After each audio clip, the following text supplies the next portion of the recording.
Bonjour à tous et bienvenue sur cette vidéo. Au programme du jour, séance d'eau avec Airsoviac, séance d'eau bras même. L'objectif ça va être de passer un bon moment, de vous apprendre des trucs et surtout de parler français. Parler français parce que ça fait longtemps que Airso il fait du contenu sur YouTube en anglais, mais du coup il n'en fait jamais en français, donc autant qu'il le fasse sur une chaîne, c'est-à-dire la mienne. Donc bienvenue mec et merci. Il n'y a pas de problème, je sais que comme t'as pas de talent, faut un peu aider au début. Mais nique ta race. Donc c'est parti, on va aller s'entraîner. Donc Q, montage épique sur l'échauffement. Yo, I'm taking risks, getting my paper right. Aye, karma might get them, they gotta pay the price. I'm feeling low, it could be worse. All of my VV shine. I've been up and down, they gotta feel me now. Donc voilà, l'objectif là, c'est de faire de ce qu'on appelle une préactivation au niveau des dorsaux, de manière en fait à apprendre aux dorsaux à s'activer lorsque le bras vient ici au niveau de la hanche. Donc en gardant le bras tendu, ça va forcer l'action du grand dorsal. L'action principale du grand dorsal, ça va être donc de tirer le bras dans cet angle-ci précis. Donc là vous le voyez, que mon grand dorsal il va s'activer là. Donc l'objectif c'est d'avoir un maximum de ressenti là, de faciliter le recrutement sur tous les autres mouvements. Voilà. Et monte les genoux, tu sais, à la fin. Tu sais, tu fais comme un... Plie les genoux, mec. Bah, tu as dit front lever? Oui. Alors, c'est pas vraiment... En fait, tu sais, c'est... Imagine un toast to bar crossfit à la fin. Ah. Comme ça, en fait, t'as une flexion de hanche. Et ça te permet aussi de travailler le bas des abdos, tu vois. Ouais, c'est ça. C'est ça. Alors, vous voyez, Airso, c'était un orang-outan dans une vie antérieure. Espèce de singe. C'est vraiment un singe. Pourquoi? J'ai rien fait. Je te suis sur tes exos, je me fais insulter. Parce que c'est gratuit, c'est facile. Et alors posez-vous tranquillement, mangez un truc, mangez votre meal prep. Je sais pas parce que ça va être ça pendant... Je sais pas combien de temps va durer la vidéo, mais ça va être ça tout le temps. Voilà.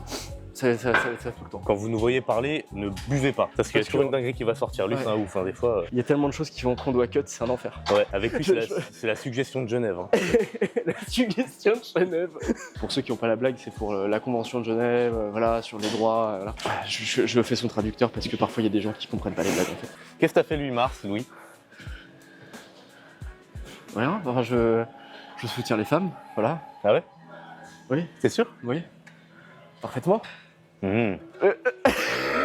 Ah aussi, ce qui va être intéressant, c'est que moi j'ai une pathologie au niveau donc, de l'épitroclé, donc une tendinopathie au niveau du tendon qui va s'insérer ici. Le problème c'est qu'en fait, ça va être sur tous les exercices de poussée ou de tirage et ça implique une contrainte supplémentaire là-dessus, parce que j'ai un valgus en plus. Et donc le valgus, ça va induire une potentielle pression supplémentaire sur cet endroit-là. Moi, il faut absolument que je renforce cette zone-là. Donc de faire ça sans sangle, c'est intéressant à plusieurs titres. Bah, c'est déjà travailler mon grip et surtout renforcer une zone qui est potentiellement plus faible. Quand tu fais un mouvement, le toast to bar, ce qui va compter, c'est que tes pieds ils touchent la barre. Qui touche la barre comme ça ou autrement, on s'en fout. Tant que tu arrives à les faire et que tu arrives à les faire en répétition et en volume. Mais là, tu vois, tu pourrais fléchir un peu plus au niveau des genoux, tu vois. Ouais, voilà, tu vois. Parce que là, tu sais, tu as très peu de momentum. Ce qui est normal, hein, c'est ce qu'on attend, tu vois. Et là, ouais, tu vois. C'est bon, il est en train d'exploser au niveau des dorsaux déjà, c'est n'importe quoi. Ouais, t'as pris des grands ronds, mec, hein. Je sais pas ce que t'as fait, mais t'as vraiment pris des grands ronds. Et c'est vrai que le grand dorsal, il est moins là maintenant. C'est parce qu'il n'y a pas le rowing hammer. Du coup, je peux pas jim pin à 200 par bras. C'est vraiment une phrase de connard, ça. Non, mais non, je suis en train de chercher là, je vois pas. J'ai pas les machines, je suis trop fort. Mais c'est vrai, là. J'ai le même problème. Non, Je mets 140, vas-y. C'est un vrai problème. Mettez en commentaire si vous avez des fitness parks qui ont du matos hammer sur la région parisienne. Fitness Park, s'il vous plaît, mais montez les plaques technogènes parce que sur les adducteurs, c'est bon, c'est maxé, c'est de la merde. N'importe qui peut maxer la machine adducteur technogym. Les poulies, c'est pareil. Au bout d'un moment, s'il vous plaît, mettez plus de plaques, quoi. S'il vous plaît, écoutez-nous, merci. Bon, désolé, la lumière elle est dégueulasse, mais du coup pour vous expliquer, nous on est obligé d'aller sur cette machine-là parce qu'en fait quand on le fait à la poulie par exemple, bah, en fait malheureusement les poulies on les stack au max, lui comme moi d'ailleurs, et donc en fait on est obligé d'aller sur des machines comme celle-ci, des machines qui sont clairement pas optiques. C'est une machine qui est très merdique, hein, on va dire les choses. Moi je la déteste, mais c'est une des plus opties en soi pour vous forcer au niveau du recrutement du grand dorsal et donc pour être sûr que vous ne trichiez pas. Mais le problème, c'est encore une fois qu'elle est très inconfortable. Et si vous regardez, au niveau de mon avant-bras, en fait, j'ai la paume qui n'est pas du tout orientée parfaitement avec l'avant-bras, ce qui fait que ça va mettre une contrainte supplémentaire au niveau de l'épicondyle. Ça va pas être dingue au niveau de l'avant-bras si vous avez un super valgus, ce qui est mon cas. Donc c'est pour ça que cette machine, elle est absolument ignoble. Le mieux, ce serait d'avoir une poignée qui puisse se tourner dans le sens que vous souhaitez et donc qui permettent d'avoir, faire de la pronosupination donc, tout simplement, et donc d'être en prise neutre ou semi-neutre en fonction des profils, comme pour Airso et moi par exemple. New year, new money, but it's the same old me. keep the yard that don't come cheap before I get 8 gold teeth. They wanna play with sticks and stones, I'm calling them Jamie T. Up chasing coins like Sonic, could trust me, they don't Allez, sleep. Baba, tu es l'alter. Je suis l'alter. Tu es le poids. Pense au poids. Tu es un poids de 20 kilos. Si je suis le poids, je peux le faire. Je suis le poids. Pense à la connexion cerveau-muscle. Pense à la contraction volontaire. Si là que je contracte volontairement, je peux le faire. Contracte volontairement. Si tu contractes volontairement, tu peux être champion du monde. Quand je contracte volontairement, le poids bouge. Moi, je vais aller me faire foutre, c'est pas grave. Le mec, je lui Qu'est-ce qu'il y a, raconte ma BG? vie, je lui dis des trucs trop cool et il en a rien à foutre. Je lui dis que c'est cool d'être avec lui. Rien à péter, le mec. Qu'est-ce qu'il y a? J'ai l'impression d'être une meuf qui est délaissée par son mari. Là, c'est comme Qu'est-ce ça. que tu veux? Qu'est-ce qu'il y a? Rien. De toute façon, c'est toujours la même chose avec toi. Casse-toi vite fait là. Merci. C'est terrible, non? Pense au 8 mars, Axel.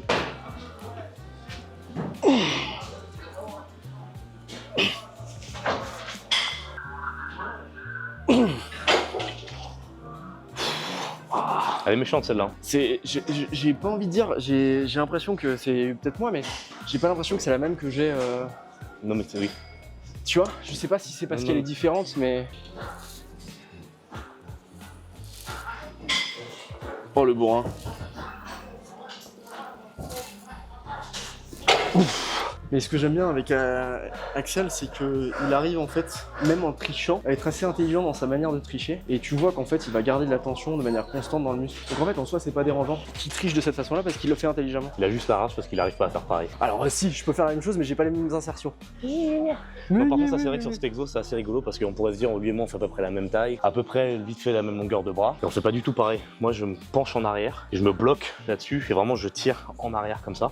Presque un espèce de un mix de traction et de rowing mais en diagonale. Lui il se force à rester vraiment vertical et à descendre comme ça. Moi comme ça j'aime pas du tout, j'y arrive pas. Et lui je suis sûr que s'il le faisait comme moi il le sentirait pas aussi bien. C'est le même exo, c'est le même muscle sollicité, même objectif, mais dans l'expression du coup de la pratique c'est pas du tout pareil. Et ça c'est le genre de choses qu'on apprend avec le temps, juste en pratiquant en fait, en se rendant compte que il faut pas se fermer et il faut pas du tout se dire que ah bah mon influenceur préféré il a fait ci, tel livre de musculation c'est comme ça. Si votre corps il vous dit que faut le faire comme ça, bien souvent c'est pas pour rien, parce que votre corps il est beaucoup plus intelligent que beaucoup de... Ouais, c'est là qu'on voit la différence entre la théorie et la pratique. Il y a des exercices en théorie qui sont parfaits pour l'hypertrophie, pour certaines personnes. En pratique, ils sont absolument nuls à chier. Ce qui fait qu'il y a un influenceur qui va vous dire oui, tel exo il est absolument génial. Alors peut-être pour lui, mais pour une autre personne, pas du tout. En fait, ça va dépendre complètement du contexte dans lequel vous pratiquez vos exercices. Donc c'est aussi pour ça qu'il faut faire attention à plusieurs choses. Déjà, à la personne que vous avez en face, voir ses insertions génétiques, donc musculaires, etc., voir un peu la génétique de manière globale. Et enfin, vous pouvez aussi voir comment est-ce que cette personne travaille. Moi je recommanderais à personne de regarder cette vidéo parce que personnellement je n'écouterai pas Louis. Rien à foutre, rien à foutre. Moi je suis coach. Non, moi je suis coach. Il me bat, Moi je suis coach. il me frappe. Gotta calculate steps, I gotta take a step back and breathe. Life got busy, I turned 18, moved out, all that I had was a dream. Wanna see all of my people free, but I ain't Martin Luther. Nah, I just get on the stage and sing. Better be ready for stress that all of that paper bring. ADHD, I can't wait for Aussi, shit. pourquoi est-ce que je mets des straps? Bah, c'est très simple. Parce que les avant-bras, ça va être le maillon le plus faible de la chaîne en fait quand vous allez faire un exercice pour le dos. J'ai des gros avant-bras, je n'ai pas besoin de les travailler spécifiquement. Enfin, je les travaille spécifiquement, mais pas pour cette raison-là. Vous avez besoin de prendre des sangles. Si vous voulez avoir un gros dos, mettez des sangles, bordel de merde. Essayez pas de faire le warrior à dire ouais, j'ai pas besoin de sangles, etc. Non, mettez des sangles en fait. Si vous voulez un énorme dos, votre facteur limitant, ce sera les avant-bras. C'est évident. Donc, mettez des sangles. Alors, conseil, prenez toujours un temps de repos entre vos deux séries. Parce que vous serez jamais à fond sur la deuxième série, donc sur l'autre bras ou sur l'autre côté, si vous les enchaînez directement. Donc prenez le temps, respirez un coup, et si vous pouvez enchaîner les deux côtés, c'est pas bien, prenez au minimum 20-30 secondes, et ensuite vous repartez. Tu peux arrêter de parler s'il te plaît? La République, c'est moi! La République, c'est moi! Allez camarades, défoncez cette porte. Ça commence à être bien, hein? Non. C'était déjà bien avant, ça commence pas à être bien. Arrête de fiche pour des compliments frère, tu me saoules. Je t'en fais quand tu veux des compliments, même quand il n'y a pas de caméra. Il fait tout le temps il fait ça mais que quand il y a une caméra. Mais non, mais... Il me met la pression sociale parce que là, si je dis rien, Pas je du suis en tout, fils pas de du tout, pute. pas du Si je dis oui, alors que j'ai pas vraiment envie, tu Mais vois. tu dis ce que tu veux, je dis une constatation. Ouais, je sais pas, t'as le truc comme ça de monter vers moi, c'est... Still checking if the place still cold. Moving in the way, no place, no snow. Straight chilling with my niggas and shiver. Thinking about South Lake, thoughts on the river. Move back, nigga. Fake Jordan, that's whack ass bitch, nigga. I come pack with 11 damn shots. I claim this city and I take your spot. Stay thinking about a white one, thinking about a bright sun that I changed straight from the dark shit. No tape when I'm playing with the black gun. Courage. Vous voyez le clébard qui a 15 ans, c'est Erso. Tu sais, je lui donne des grosses tapes comme ça. Tu sais, c'est brave. Brave pépère, brave bête. Bonne bête. Ta gueule le mouton. T'as la ref? Quoi? T'as la ref? De? Et t'entends une vache et le mec il gagne ta gueule le mouton. Oui. Hugo tout seul. Oui. Ta gueule le mouton, sale bête. Oh, Hugo tout seul, mais quel... Oh, putain. On a 30 ans, il a 30 ans aussi. Ah ouais? Bah, il est papa maintenant, Hugo tout seul, mec. Ah, il est plus tout seul.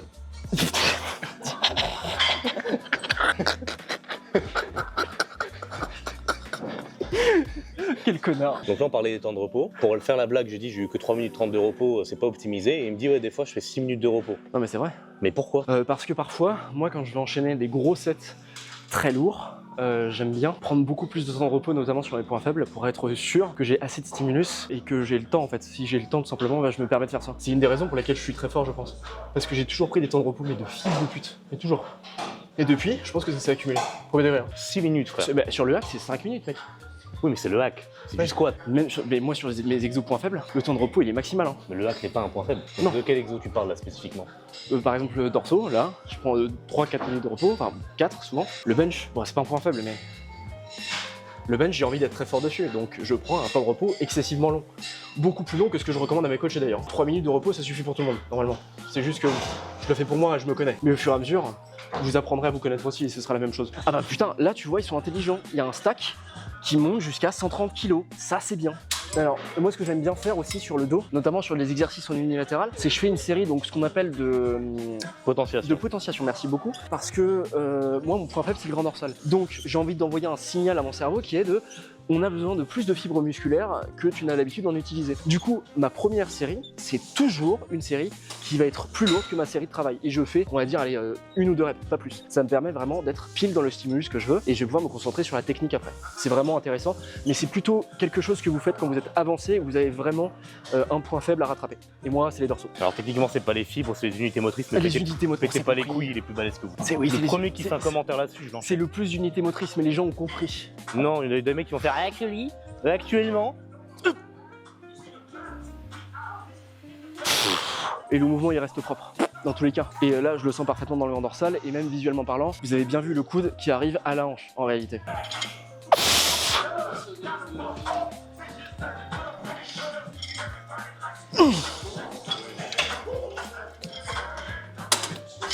Un truc que je voulais ajouter, c'est que les physiques de Erso et moi et la force de Erso et moi, elle est uniquement aussi liée à notre âge. Moi j'ai 29 ans et lui il va avoir 31. Le truc c'est que on a des physiques de trentenaires et ça fait X temps qu'on s'entraîne. Moi ça fait depuis 22 ans qu'on m'entraîne, lui ça fait depuis qu'il en a 17. Donc fatalement, vous avez beaucoup plus de difficultés à avoir un bon physique en étant jeune, c'est vraiment beaucoup plus difficile, ou alors vous êtes une anomalie de la nature, mais nous on a 30 ans presque, c'est normal en fait, au bout d'un moment, et on dédie notre vie à ça. En tout cas moi je dédie ma vie à ça, pour l'instant, peut-être que je vais changer après, mais l'objectif évidemment c'est de savoir garder la raison par rapport à ça, et de pas se comparer à ce qui n'est pas comparable. Donc le physique qu'on a, on l'a par la génétique, par le travail, et surtout par notre âge. Ce qui fait qu'on a un aspect qui est bien plus sec, bien plus graineux aussi, qui est dû en fait à l'âge tout simplement. Je suis censé faire des reps à 83 kg. Le problème c'est que le stack là, il va pas à 83 kg, il va à 85. Donc au lieu de faire le connard et d'aller directement à 85 et de dégrader ma technique, ce que je vais faire c'est que je vais mettre un jean pin et par-dessus je vais mettre des disques. Ce qui va me permettre d'avoir une progression, enfin une surcharge progressive qui sera bien plus intéressante. En gros, si tu mets pas de jean pin, d'ailleurs code Louis chez Zero et Rear Shop, si tu mets pas de jean pin, en gros ce qui va se passer c'est que tu vas mettre le disque là. C'est super, mais en fait quand tu vas soulever le stack, tu as le disque qui va aller vers l'intérieur du stack et potentiellement il va aller taper là, au niveau de la plaque qui ne bouge plus. Et donc c'est ça le problème, c'est qu'au final tu peux faire une espèce de dégressive alors que c'est pas du tout ce que tu voulais faire à la base. On est des connards parce qu'on s'entraîne sans musique. D'habitude on a la musique pour nous aider. Je chante hein. Ça me fait trop marrer, c'est réel, tu sais, de mecs qui chantent de la funk à la place de leurs potes, c'est puisqu'ils n'ont pas leurs écouteurs. Oui, c'est ça. On a vraiment, mais 1 euro à 2, c'est terrible.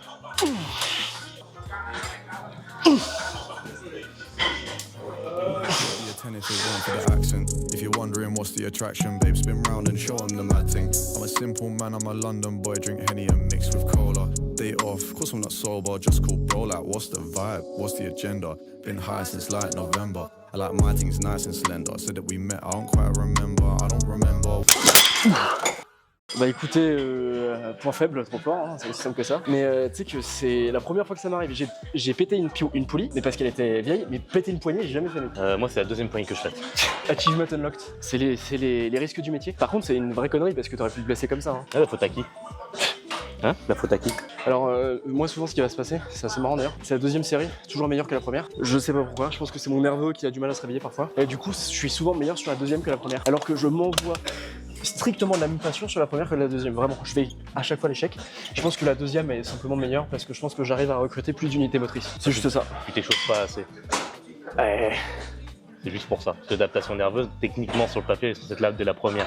Mais c'est très fréquent qu'en fait sur la deuxième, ça soit plus joli pour plein de gens. Mais moi je fais pas plus de 2 séries de chauffe parce que sinon j'ai plus de jus. Parce que tu sais pas t'échauffer. Ouais, ta race. Quand tu t'échauffes, tu fais beaucoup trop de reps. Ça, je t'avais déjà dit.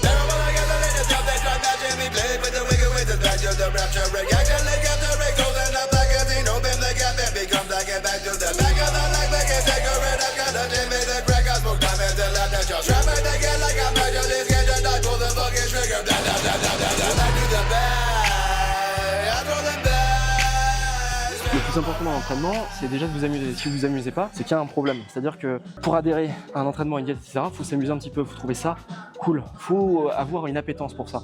Et comment on vérifie qu'on a cette appétence-là? Si vous vous amusez pas, si vous n'êtes pas un petit peu enfant dans votre pratique, ça sert à rien, c'est nul. Nous, on fait que se marrer. Quand on s'entraîne seul, évidemment, on est beaucoup moins marrant, etc., il n'y a pas de sujet, tu vois. Mais quand on est à deux, on s'amuse. Déjà parce qu'on est meilleurs potes. Voilà.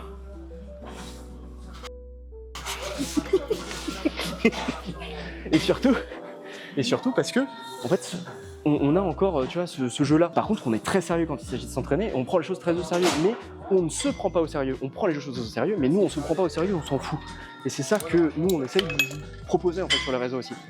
C'est, ok, on est bon techniquement, on sait ce qu'on fait, on sait de quoi on parle, mais on sait s'amuser aussi, et on sait ne pas se prendre au sérieux. Et c'est ça le plus important. L'exercice qu'on va faire là, c'est un exercice qui va être surtout pour l'arrière d'épaule, plus que pour les trapèzes. Moi, je vais moins me concentrer sur la rétraction scapulaire et plus me concentrer sur le fait d'aligner tout simplement mon coude avec l'épaule en évitant de trop forcer sur la rétraction scapulaire, donc une action des trapèzes. Perso, je sais pas comment toi tu vas la faire. Je sais pas, j'ai jamais été jusque là. Non, en vrai, ce qui veut dire, c'est que habituellement le rowing ou le tirage vertical ou horizontal, en fait, on commence d'abord par la rétraction des omoplates et après on tire avec les coudes. Donc on fait l'adduction de coude en dernier. Ouais. Là, on va faire l'inverse. On va adduction du coude et ensuite rétraction scapulaire. La machine est très bien. C'est juste que pour taper les trapèzes, la courbe de résistance, c'est pas du tout ce qu'il faut. Non, parce qu'elle en fait, elle devient plus légère à la fin du mouvement. C'est ça. Parce qu'en fait, le poids il va se rapprocher du point de pivot. Ouais. Donc fatalement, elle pique au milieu. Elle pique au milieu. Ouais. Voilà. Et la résistance, elle est maximale au milieu. Mais par contre, en fin de mouvement, elle est un peu dégueulasse. Pour les trapèzes, il aurait fallu que ça arrache dès le départ et que ça soit progressivement plus facile. Ou l'inverse total. C'est facile en bas et c'est très dur en haut. Par contre, pour les dorsaux, elle est très très bien. Cette machine-là, le vrai banger, c'est de la remplacer par un T-bar row en fait. Le T-bar, c'est la meilleure machine en soi pour ce genre de pratique-là, parce que du coup, vous avez un étirement qui est maximal en bas et une rétraction qui est maximale en haut, et de toute façon, c'est un poids libre. Donc vous avez un seul point de pivot, et ce point de pivot-là, il sera beaucoup plus intéressant là pour recruter exactement ce que vous souhaitez recruter, en l'occurrence les trapèzes. Un truc que Louis aussi a dit par rapport au sang tout à l'heure, c'est que serrer la main et serrer des poids, c'est extrêmement fatigant pour le système nerveux parce qu'il faut envoyer des coups de jus assez puissants en hertz sur des unités motrices très très loin du système nerveux. Parce que du coup, les doigts et les pieds sur la map du système nerveux, c'est le plus loin. Donc en fait, nerveusement, ça vous fatigue aussi beaucoup d'utiliser vos mains toute la journée, de serrer des trucs, notamment des poids lourds. Du coup, un truc qui est cool aussi avec les sangles, c'est que ça réduit votre fatigue nerveuse. Quand vous faites des exercices qui vous demandent de porter des charges, notamment avec les mains, donc des trucs à bout de bras. C'est pour ça notamment que les haltérophiles, qui du coup s'entraînent tous les jours, 2 fois par jour, vous les verrez beaucoup, utiliser beaucoup de sangles, alors que techniquement, quand ils sont sur le plateau et qu'il faut qu'ils tapent leur perf, ils en ont pas. Donc ils vont alterner entre des séries à haut grip et des séries avec sangle, notamment quand il faut accumuler du volume, justement pour manager cette fatigue nerveuse. Donc il y a aussi ça aussi les gars, c'est quand vous faites les jambes et qu'il faut soulever lourd, vous sanglez, ça vous déchire moins sur la séance dans son ensemble. Quand vous faites le dos, qu'il faut tirer lourd, outre l'aspect de ne pas s'embêter avec les avant-bras, ça permet aussi d'être moins éclaté nerveusement après derrière et donc de vous entraîner plus vite ensuite parce qu'il y a moins de temps à récupérer. Donc c'est pas juste un accessoire vraiment de ne pas être limité par les avant-bras. Il y a vraiment autre chose derrière que vous pouvez faire avec. D'où aussi le fait que les powerlifters ils font des cycles des fois où c'est full sangle pour absolument tout et il y a des fois ils y vont vraiment à poil avec les mains et c'est que magnifique. You say you got them guns, but I've never seen you bang. You say you got them drugs, but I've never seen you slang. You say you in the game, but I've yet to see you play. You say you going hard, but nobody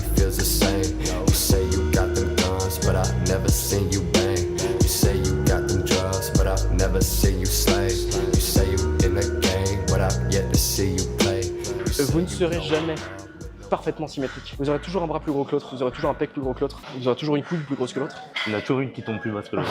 Blague à part.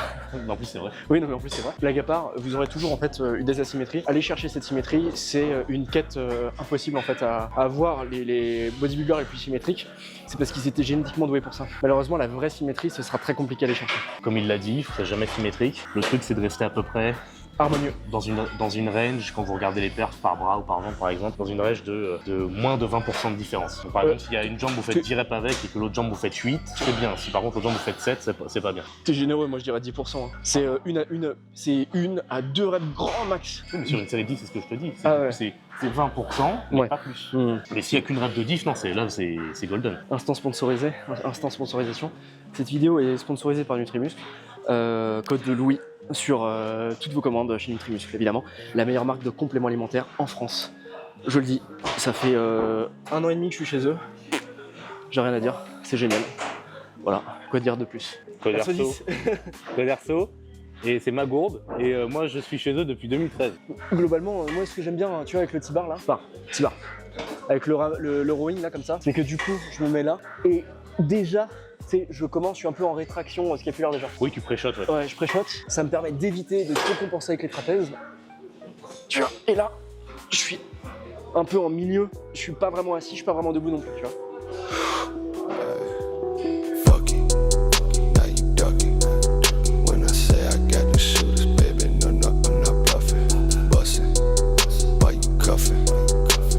Hoes will be so obviously out here sucking, fucking, duffing. For the dough, smoke, till you choke.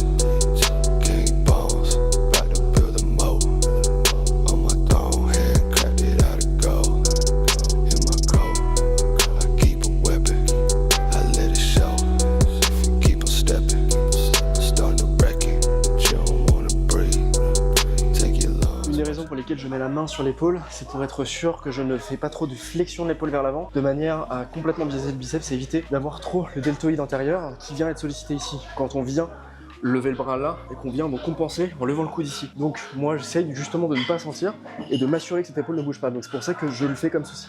J'ai pas besoin de toucher mon biceps, j'ai besoin de toucher ici pour voir si je ne compense pas. Dites-vous que là, je suis censé être en mini-cut, je suis à 3000 kcal par jour depuis 3 semaines, du coup je sèche techniquement, et donc je suis plat, dans le sens où j'ai beaucoup moins de glycogène musculaire, j'ai beaucoup moins de réserve de glycogène, ce qui fait que je rends un peu moins plein aussi, moins gonflé, ce qui est normal et c'est ce qui est attendu aussi dans une mini-cut. Donc c'est aussi ce que je fais à mes coachés, c'est justement, parfois on va prendre un point de départ, on va voir à quel niveau vous êtes, au niveau de body fat, et en fonction du body fat que vous avez, on peut faire une cut plus ou moins agressive, par exemple sur plusieurs semaines, de manière à vraiment lancer un mini-cut, vraiment lancer une sèche très intéressante, et ensuite on remonte les kilocalories, toujours en déficit, mais vous n'aurez plus l'impression d'être en déficit. Puisqu'on va revenir en fait à une maintenance entre guillemets déguisée, cette maintenance vous la sentirez pas, c'est pas vraiment une maintenance, vous restez en déficit, mais pour vous c'est une espèce de maintenance en termes d'énergie, en termes de perf, etc.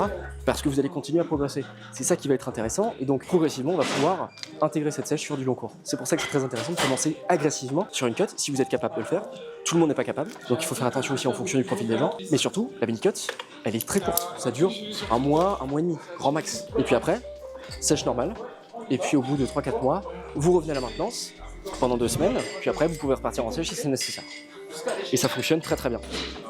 Alors ça c'est super cuff de 0 RIR, c'est Coderso 10. Moi aussi je les ai. Pour moins 10%. Moi aussi je les ai. Moi aussi je les ai. Moi aussi. Code Louis. I don't need a clutch or take, I don't need a cup of tea. All I need is to see the moon rise and the sun to set. Vous pouvez observer le singe dans son habitat naturel. Est-ce que si je fais des bruits de singe, c'est raciste ou pas du coup?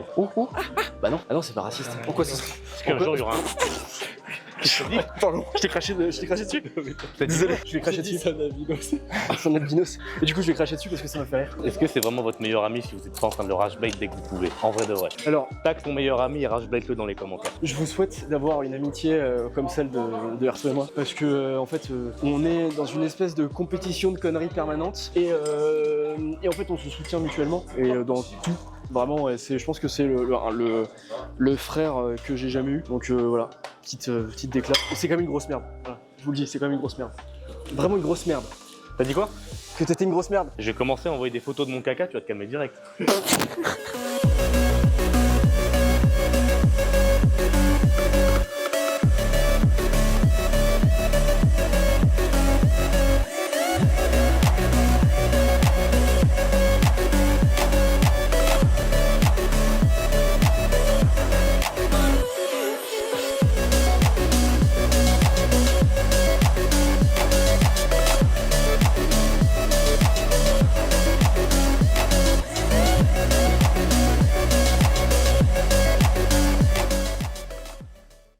j'espère que cette vidéo vous aura plu. N'hésitez pas à vous abonner parce que des vidéos de ce genre-là, il va y en avoir de plus en plus souvent avec Erso ou avec d'autres personnes. Qui sait, on ne sait pas. Voilà. Est-ce que tu as un mot de la fin, Erso? Vous likez, vous vous abonnez, vous mettez des commentaires s'il vous plaît pour lui donner de la force. Il y a un truc qui s'appelle les hype maintenant aussi, si vous pouvez mettre lui de la hype. Et puis à très vite. Bye bye. Des bisous, ciao ciao.